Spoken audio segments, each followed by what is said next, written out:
There is a specific kind of cruelty that only a parent can inflict. A public humiliation designed to shatter your dignity while the world watches and applauds. I stood frozen in the center of the ballroom as my wedding dress soaked through with freezing water, my hands submerged in a silver bucket to rescue the only thing my grandfather ever gave me. My own father had just tossed that faded ledger into the ice like garbage, mocking my inheritance over the microphone while 500 guests laughed along with him. I did not shed a single tear as I pulled the dripping book from the champagne bucket, turned my back on my family, and walked out into the rain. My name is Clara, and at 30 years old, I have perfected the art of becoming invisible as an emergency room trauma nurse who operates best in absolute chaos. For years, I watched my father build what everyone believed was a real estate empire, while I quietly stayed in the background helping patients survive their worst nights. Holding that waterlogged plastic bag containing my grandfather's old bankbook made me feel completely stripped bare, especially when I walked into the historic downtown financial institution a few days later. I just needed to see if the ruined pages held any value at all. Completely unaware that the numbers inside would soon change everything, the young bank teller took the damaged ledger with visible disgust, her manicured fingers hesitating before she slowly entered the ancient account number into her computer terminal. Suddenly her typing stopped entirely, the color completely draining from her face as she stared blankly at the glowing monitor in front of her. She looked up at my cheap winter coat with wide, terrified eyes before hurriedly whispering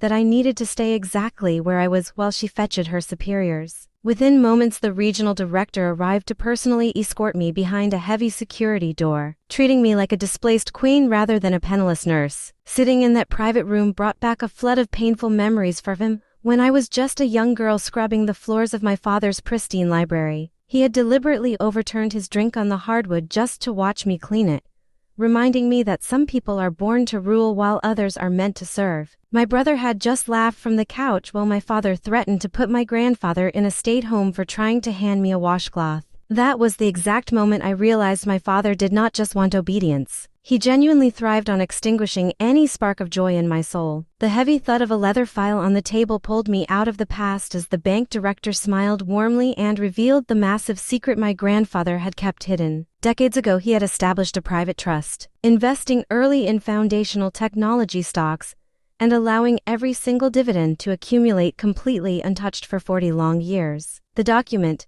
he slid across the desk showed a staggering balance of over $13 million.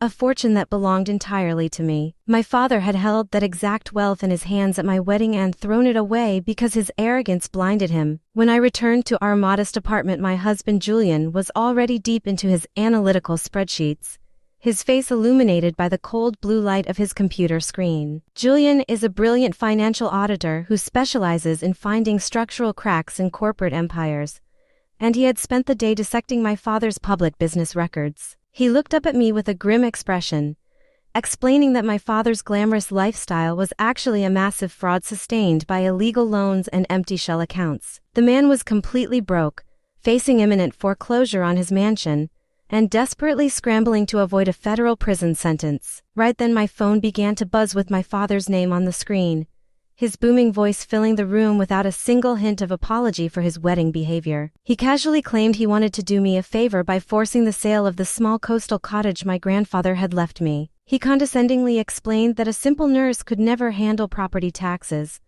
but I knew he was just hunting for any liquid asset to throw into his financial black hole. When I firmly refused to sign the paperwork, his voice turned venomous, threatening to sue me for elder abuse until I was entirely bankrupt. We spent the next 24 hours carefully setting a trap, using his overwhelming greed and desperation as the ultimate weapon against him. I called him back using my best terrified daughter voice, weeping softly into the receiver and pretending that the bank manager was threatening me with a massive federal tax audit over the hidden ledger. I confessed that the book actually held $13 million, instantly hearing his breath catch as the sheer avarice took complete control of his senses. He immediately shifted into a protective savior role, commanding me to bring the documents to his upcoming gala. The annual leadership celebration was held inside a magnificent grand ballroom filled with the city's wealthiest elite, all sipping champagne under glittering crystal chandeliers. I arrived dressed in an elegant crimson gown, walking directly past my intoxicated brother straight toward my father, who was basking in the attention of local politicians.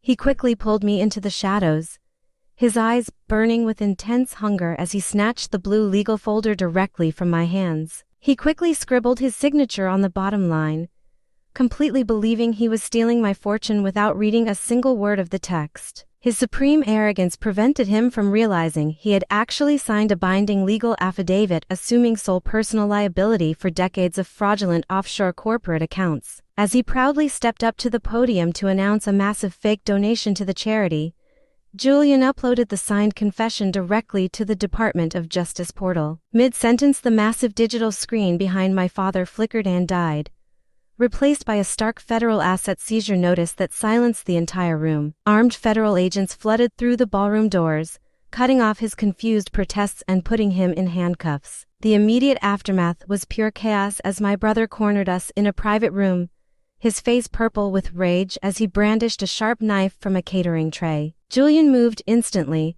disarming him with an aggressive twist that left my brother sobbing on the floor as security burst through the entryway. Now I sit on the porch of my grandfather's quiet coastal cottage, listening to the gentle ocean waves while watching the smoke from the burning legal files drift away. The stolen empire is completely gone, but I am still a nurse, because real family is not defined by blood.